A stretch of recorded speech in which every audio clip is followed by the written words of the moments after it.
अस्सलाम वालेकुम, मैं हूँ आलिया शफकत। आप देख रहे हैं लोकल न्यूज़ टीवी से प्रोग्राम हेल्थ एंड लाइफ। उम्मीद करती हूँ आप सब खैरियत से होंगे।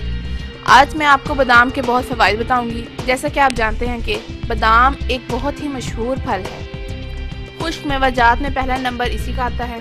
अमूमन सर्दियों के आते ही बादाम का इस्तेमाल शुरू हो जाता है। बादाम का सबसे अहम फ़ायदा दिमाग के मुतल्लिक है।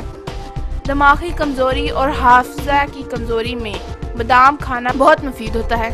चक्कर आने पर बादाम खाया जाए तो इस मसले से निजात मिल सकती है। बादाम दिमाग की खुश्की को दूर करता है। आंखों के सामने अंधेरा आने में भी बादाम का इस्तेमाल मुफीद है। ये नज़र की कमज़ोरी को भी ठीक करता है। बादाम जिगर की कमज़ोरी के लिए भी एक बड़ी नेमत है। ये जिगर की कमज़ोरी को रफ़ा करता है।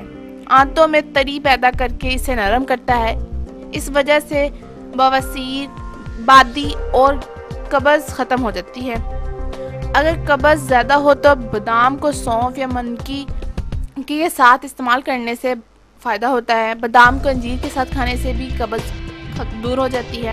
अगर आपको हमारी वीडियो पसंद आई हो तो चैनल को लाइक, शेयर और सब्सक्राइब ज़रूर करें। अल्लाह हाफ़िज़।